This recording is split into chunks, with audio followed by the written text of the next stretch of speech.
I'm a little antsy tonight. You forgive me. Yeah. You know, I get this way, well, I guess I am this way. Oh, yeah. You know who I bumped into today was a guy who used to terrorize me in grade school, Tommy Calagna. Tommy? Yeah. And every day, this kid for 5 years would come up to me and shake me down for my lunch money. Bastard. And then finally one day I come to school and I'm trembling because I see him coming and there's no change in my pockets. Uh-oh. So he comes up to me and he says, Katz, where's your lunch money? And I said, I don't have any money. And he said, okay. Wow. Wow.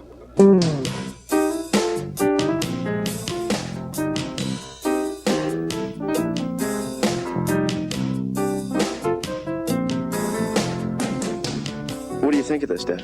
Is that clear to you? Take like 10 steps back, though, and see if you can... Ow. Pickups. Celebrity limo service. Hmm? It looks like a semi-professional sign. Well, I made it myself. Do you like the letters and all the different colors like that? Yeah, it leaps out at you, so it captures I your... cut them out from different magazines, so it looks like a ransom note. That was my concept.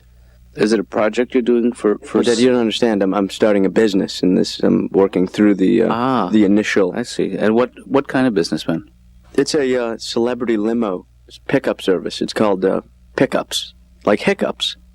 You need a catchy title for a business. That's the most important thing. And do you think there's a market for it in this? Oh yeah, celebrities are coming in and out of town all the time, and they need rides, and that's what I'm going to do. I'm going to pick them up at the airport, bring them to their press junkets, their hotels, their restaurants. The list goes on.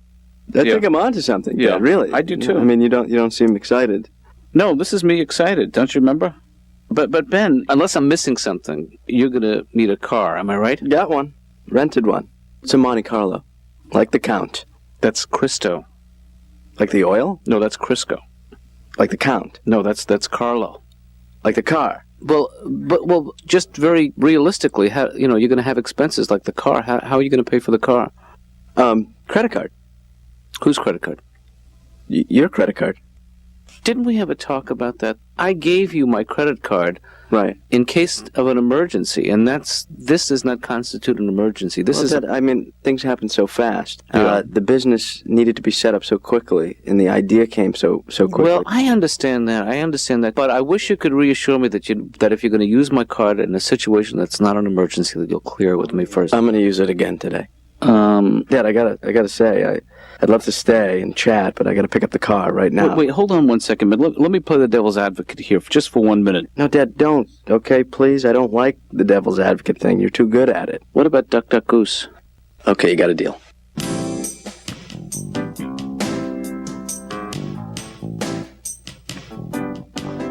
This is so hard to know, you know? Sure. It's like I did this thing in my act about something about Vietnamese people eating dogs, right? Mm-hmm. And this woman comes up to me. She goes, that was really unnecessary. You're pretty funny. You don't have to resort to that. And I go, what? And she goes, well, making fun of other people's cultures, that's pretty low. And after all, what is the difference between, one culture where they eat a dog or here in the United States where we eat a cow? So I go, I don't know, lady, I guess the difference is that eating a cow is, correct. And eating a dog is completely screwed up. Based on my rule, which is that any animal that can catch a frisbee is not food. That's how I divide the animal kingdom. Throw him a frisbee. If it bounces off his head, he's lunch. I know it's not scientific, but it works with most of your better tasting animals. If you throw a frisbee to a turkey, boom, right off his head. Sorry, I don't play sports, I'm a turkey. Well, what are you doing here? Well, I don't know. I just have a lot of white meat and drumsticks. Hint! If you wanted to kill me, I'm not really good at flying away. Hint, hint! I know only one word, gobble. Big hint! I went to the Red Lobster. They just have that look, that any word from the governor look. But I eat them anyway, because all you got to do is have like 4 or 5 drinks, and then you don't really care, you know what I mean? Once you had some drinks, you're just sitting there with that Emperor of Rome attitude now. The waiter's going, can we help you? And you're like, yes, bring me the brown one. He amuses me. The impertinent one on the right. Seize him! Would you like a beverage? Wine! Bring me wine! It's just odd. It's like, why are they the only animals that have to put up with that? Like if you go to a steakhouse, no cow tank. They don't bring a cow over. What do you think of this one, buddy? With a baked potato, I don't think you go wrong with him. Say the word, I got a gun, I'll blast the crap out of him right here. Hey, put your head up. The hell's wrong with you? There's a customer here. And there's the cow. Why don't you have the lobster? He's in a tank. Why don't you mind your own business?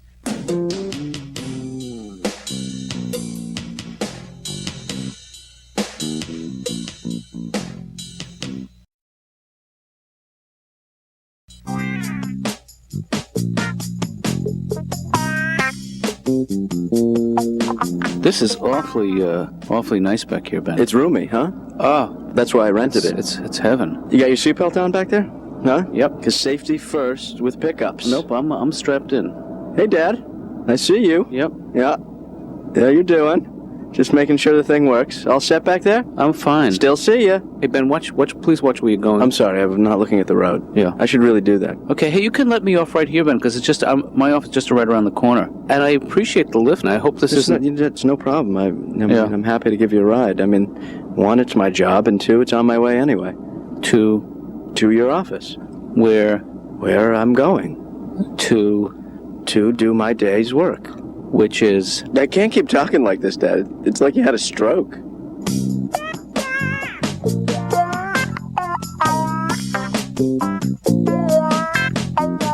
so Laura. Yeah? Look, here's the deal. Ben. You want me to explain? No, that's okay. I can handle it. You sure? Yeah. Okay. Ben has started a little company, and he needs a place to just to take calls for the day. Yeah. Okay, so you're And going to take him out looking for a place? No, he's actually going to share the office with me, just for the day, and then we'll find some other kind of arrangement. No, really? So, Yeah, I'm going to stay out of your way. yeah. Oh, So I know this is not the ideal arrangement, but honestly, it wasn't ideal to begin with, so... yeah. Dad, where do you want me to set up? Do you want me to... Why don't you set up as far away from Laura as you possibly can get and still be in the office? Okay, cool. So why don't I just move the coat rack and do it right over there? That's okay with me. Is that going to be okay with you, Laura? Lolo? Don't call me that. What? Whatever you just said, just don't say it again. Lolo. Hey, guys, I That's want to your go... I said not Wait, to say it again. Laura, That's Ben, what I call you in the office. Hey, Lolo. I need to know that I can go into my office and work and know that the two of you will behave like young adults. No, this is not going to be disruptive at all. I mean, I'm here to do my business. Okay, and I assume you are too, Laura. And Ben, what's important most of all is that my business runs smoothly without any interference from you. Dad, that's your problem. I mean, you got to Well, it can run your become own your ship. problem very quickly, young man. If I you don't like that tone of voice with me. I'm sorry. Don't get snippy because, this is my first day and I got enough. Okay, look, I Nervous want it to tension go to well for begin you. with. I want this to work for you. I just don't want you Dad, to make Laura's job impossible. Yeah, we're going to be fine. Okay. Everything's going to work out. Laura and I are going to be like office mates. We're going to be office pals. Going to be office buddies. Isn't that right, Laura? Buddy up. Okay, kids. See you at the coffee counter. Wash your mug, because germs.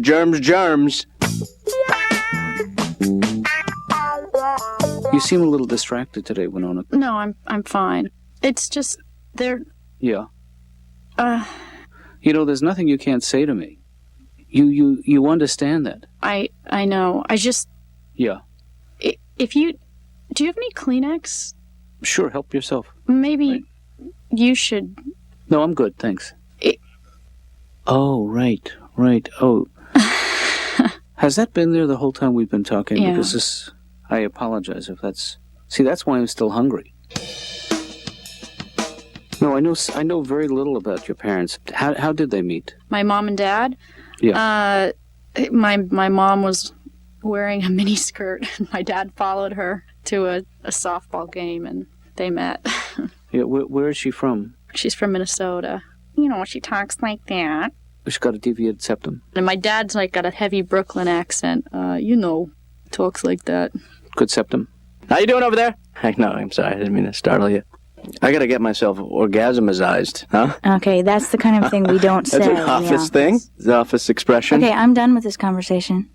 Well, I was raised in San Francisco, but then we moved to this commune for 4 years with no electricity or running water. Mm-hmm. My parents thought, we're taking them out of the city and we're going to raise them in this utopia, this, nature. They won't have to be afraid of anything. But they didn't know that there was wild boar up there and that it was terrifying. There was no way to turn on a light when you were scared. You had to grope for matches and find a candle or a kerosene lamp. Groping for matches already doesn't sound safe, even without the kerosene. You know, Laura, this is a big day for me because this is my grand opening, and I assume I'm going to be getting a lot of calls, for business, because I am open for business. I mean, the point is so that, I was wondering if you could maybe just say pickups when you answer the phone and not play up the whole doctor thing unless it sounds like a really troubled person. I remember everyone always claiming they saw a UFO. Mm-hmm. I remember one of the older kids saying, if you walk like an alien, they won't abduct you. So when we would have to be out at night, we'd walk like aliens, or how we thought aliens would walk. How'd you do that walk? That makes sense. My mom would get us up every morning before school, like 2 hours before we had to leave, and make us meditate. Yeah. And then she'd make us do the salutations to the sun, this yoga thing, over and over and over again. We had to, honor the earth all the time.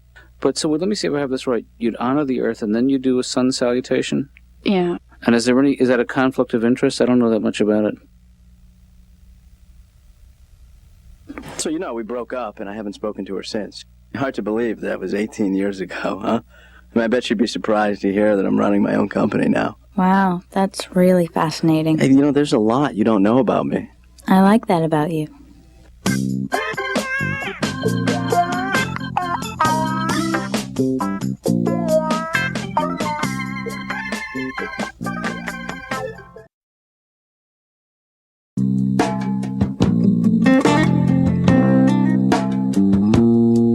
Dr. Katz's office? Is not. Is? No, is not, Laura. I mean, I know you're not. I know I'm not paying your salary, but the least you could do is answer the phone. What is it? It's pickups. No, what do you want? Oh, I was just checking in. I'm driving and I have a phone. Okay, well, everything's fine. You know the problem? Okay, bye-bye. Wait, hold up, because I just have a quick. There's a weird smell in the car. Mm-hmm. And I think it's me. Hey, Richard, have you ever considered marriage? That maybe there's a Mrs. Jenny in your future? No, I've never really even been drunk enough to get a tattoo. Right. I think you just never know what's going to happen in them. And I mean, the proof that nobody knows what's going to happen is that women are now smoking cigars. Who could have ever predicted? Now, I don't personally have anything against it. I think, whenever I'm in an intimate situation with a lovely young lady, I want her to remind me as much of Edward G. Robinson as possible. I want a woman in a nightie and a push-up bra with a big stogie going, all right, here's the way it's going to be, Buster. I don't want any foreplay. I'm a busy girl, see? I don't want to get pregnant, see? So at the end, you get out of there. Beat it. Scram. Brah! Huh. I don't know. It's just hard to decide, because when you first fall in love, it's easy, right? Right. Because when you're in love, there's nothing like you take some love and some sex and you mix them together. It's almost like a rocket launch. You're taking off your shirt in that boudoir and you can almost hear the NASA guy going T-4, 3, 2.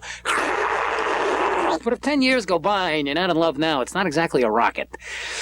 It's more like a crappy commuter flight in a little puddle jumping plane. You're just in the bedroom taking off your shirt hearing this guy. Folks, we're gonna get underway here in the sex. We should be hitting the climax right on schedule, just about 4 or 5 minutes maximum. Got a slight tailwind, could get us in just a little bit early. Those of you on the right side of the bed, point of interest, closet doors open, you might want to start picking out your clothing for work in the morning. Please remain in position till we've come to a full and complete stop.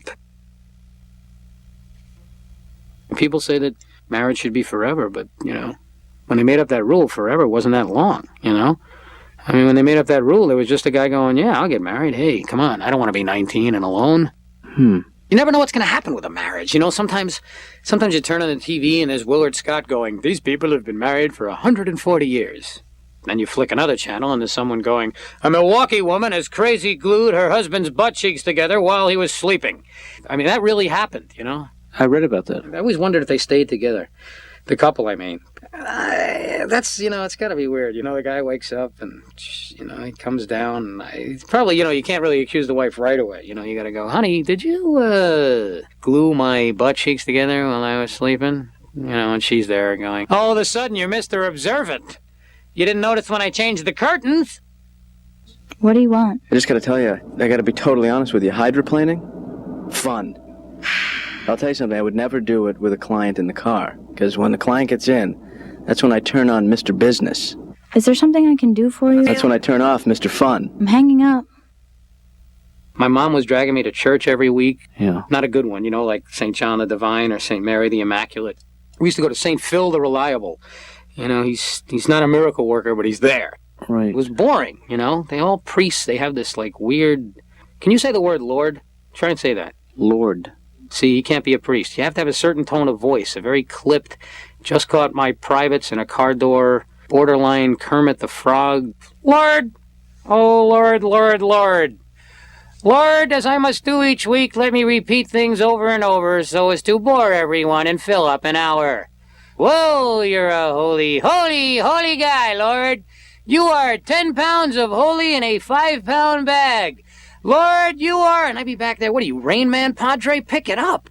Lord, let us read from the Epistle of the Apostle, Romans 7, Leviticus 3, paragraph 9, section 8, 25 or 6-4, Chicago 7, St. Louis 2, bottom of the 8th, runners at the corners, Lord! Yeah, it's, I don't know. People always tell me I shouldn't make fun of church and stuff, and I always think well, God knows everything, right? Yeah. So God knew I would do this, and he let me. That's the way I look at it. You know what I mean? Because I don't care who your Lord is, even if you're not Catholic. You can't have a Lord going, I was not aware of that. How could that have happened? Here I am, the Supreme Being, and I don't know what the hell's going on. On any given Sunday, more people watch auto racing than go to Catholic church now. Yeah. Yeah, and auto racing is pretty boring, too. I don't know why.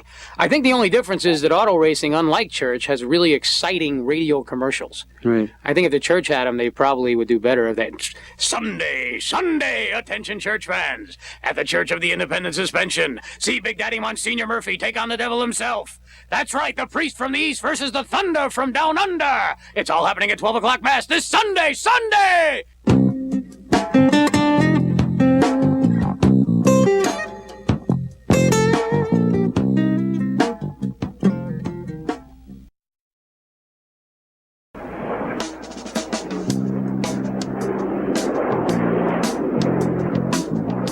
Hey, Ben. Dad, let me explain right off, okay? Yeah. Airports are very confusing.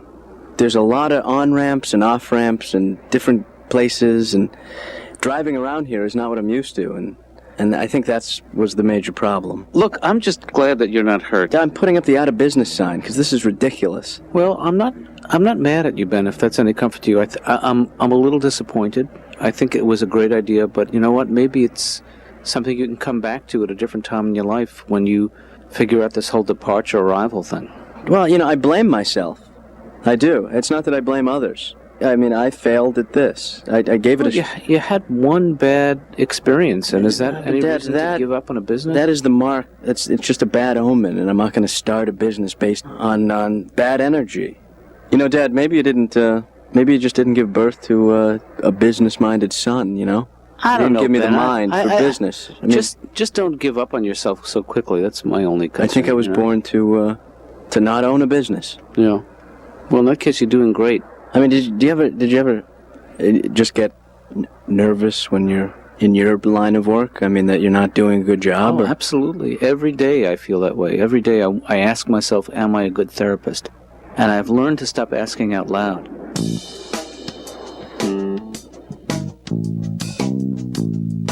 And I tried to get into shape, but it just takes too long to work out, I just don't have the time. It's just faster to not walk by a mirror when you're naked. Because as long as you got your clothes on, you can go, I look pretty good. Right. Then you see yourself naked in a full-length mirror and go, whoa. If I saw this in a forest, I'd shoot it and run back to the car. Yeah. But to be honest with you, I just, they get you to join these health clubs because they always have these signs up like, Heather Locklear, half naked. Join up! And I never met a beautiful girl. You know what I meet is like these naked guys in a locker room. And for some reason, guys in a gym locker room are like casual naked guys. They're, hi, I'm Bob, I'm naked. This is Bill, he's naked. This is Buck naked. Let's stop by the steam room and chat nakedly. So I go, in the steam room and, man, I always sit across from some guy with his knees in different time zones, chatting like nothing unusual is going, hey, it's hot in here. And I'm like, hey.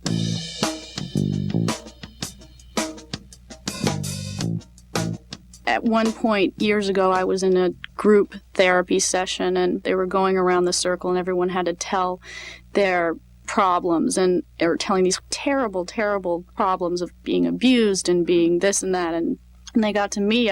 My problems was, well, I'm really successful, and I'm really rich, and I'm really famous, and I don't know how to deal with it.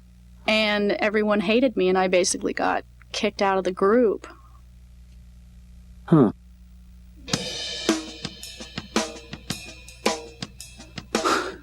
You're in a tough spot. Who do you trust? Everybody wants something from you. Do you trust me? Not really, no. See, I think that has to be a starting point in our relationship. And there's a very simple exercise you can do. I want you to stand up in front of me with your arms out at your sides, and I want you to fall backwards into my arms. In the process, I will earn your trust. Oh, the trust fall? I actually learned this game in college. I was in what they used to call encounter groups. And there was a woman in the group who never spoke, and the instructor finally asked her why. And she points to me, and she says, I don't trust him. He says, look, there's an exercise you can do. I want you to stand in front of Jonathan, and I want you to fall backwards into his arms. In the process, he will earn your trust. Did you catch her? Well, actually, about 6 years later, she wheels up to me at a convention. Whoops, you know what the music means. Our time is up. Okay, bye.